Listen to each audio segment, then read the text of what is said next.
Sa regla lang yan eh. Ang Reynos community naman, titigilan ko na. Ito mga kalingap, shoutout muna sa mga strikers, si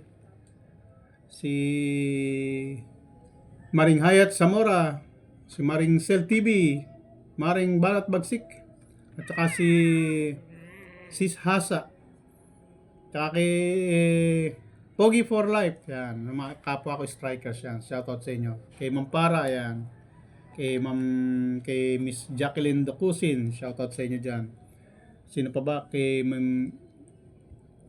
Miss Nati Pormoslemi, Ma'am Alberta Busel, Ma'am Christina Senoron.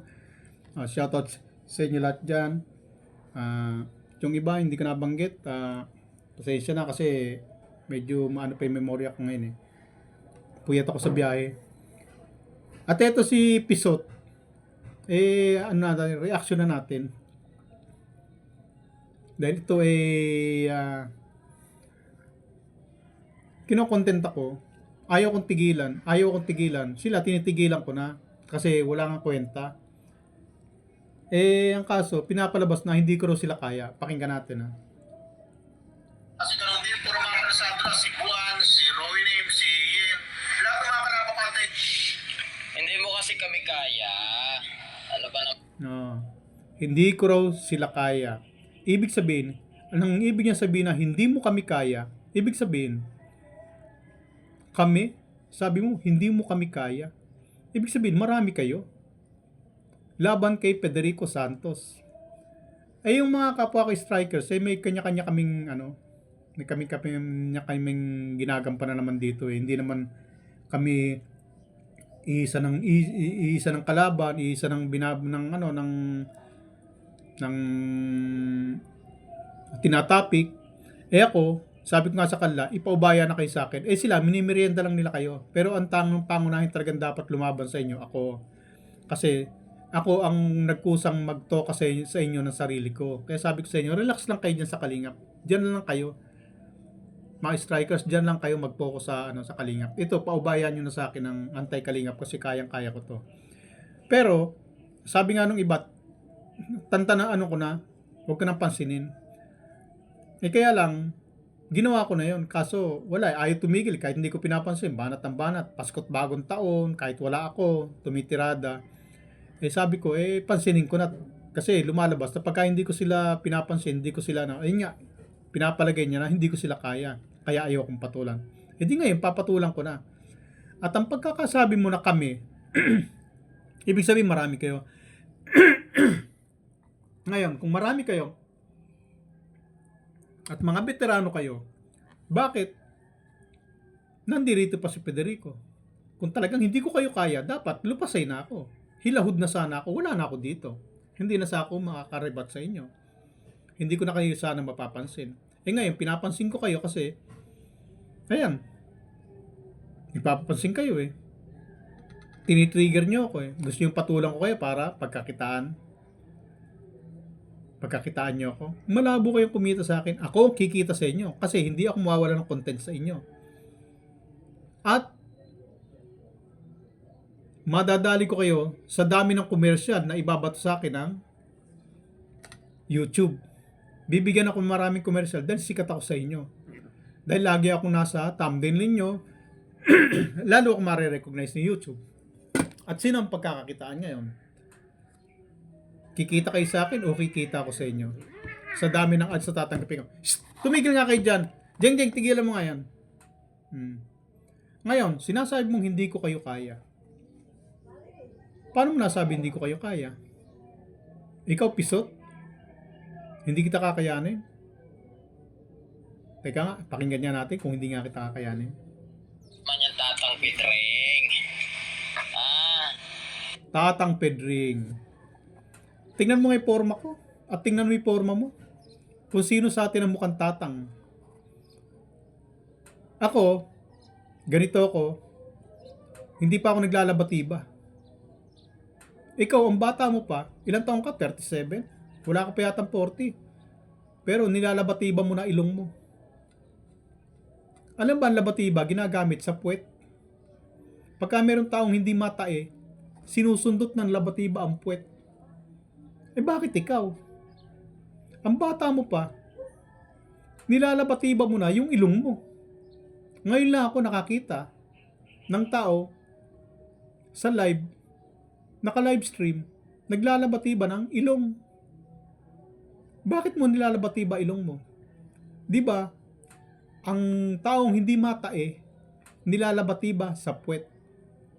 Eh bakit ikaw naglalabatiba ka sa ilong? Panay yung sundot mo sa ilong mo.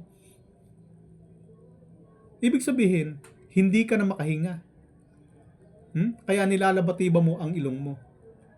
Ngayon, bakit nilalabatiba mo ang ilong mo? Kasi hindi ka makahinga. At sa palagay mo, sa bata mo na yan, sa edad mo na yan, hindi ka na nga makahinga, aabot ka pa kaya magiging tatang pisot?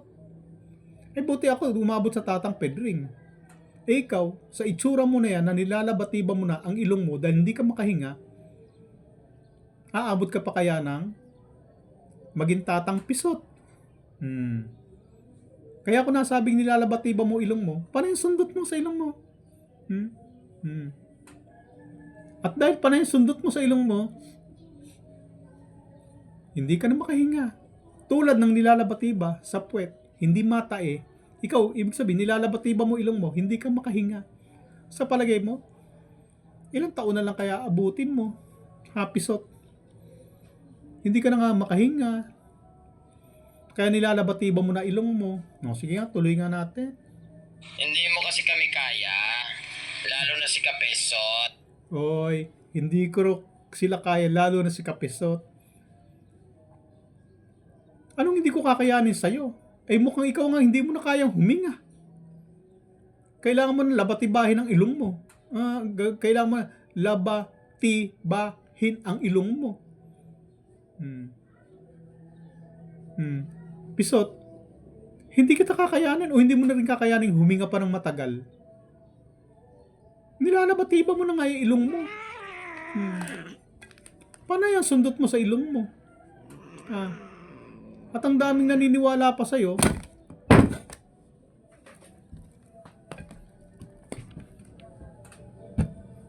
At ang daming naniniwala sa'yo. Na mga mo, mamaya may round 2 tayo.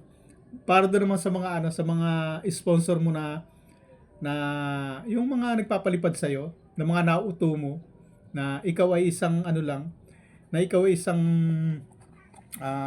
walang kwentang negosyante lang na hindi ka naman kamo charity. Tapos ang sabi mo sa akin, gatasan ako. Mamaya yan. Tungkol muna sa labatiba. Bakit mo nilalabatiba ang ilong mo? Hirap ka ng huminga, no? Tinitingnan ko yung oras kasi. Hirap ka ng huminga. Kaya ka naglalabatiba ng ilong. Sige nga, pakinggan nga natin tong sasabihin mo pa. Tatang Federico. Shoutout sa inyo lahat dyan ang mga Kapesot. Teka. Ang Tatang Pedring. Titigilan ko na kasi Man yung Tatang Pedring. Hindi mo kasi kami kaya. Lalo na si Kapesot. Tatang Federico.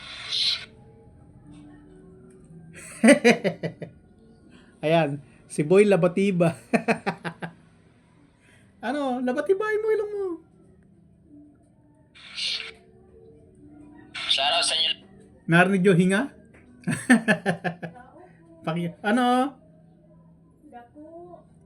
Wala siya, malis. Ang ating pagkakakita. Kami Wala kaya. pa. lahat ng mga kalapapatay. Lalo na si Kapesot. Pakinggan nyo, hinga niya. Federico. Shoutout sa inyo lahat dyan ang mga Kapesot. Ang ating pagkakakita. Tingnan nyo naman. Narinig yung hinga niya? Ayan pa siya, oh. Okay. Kita niya? Nilalabatiba ang ilong. Kita nyo? Ang title ko rito ay si Kapesot Boy Labatiba. Nilalabatiba ang ilong. Yan. Kita nyo? Mamaya, panibagong topic. Ito si Pisot Labatiba. Nilalabatiba ang ilong. Pisot?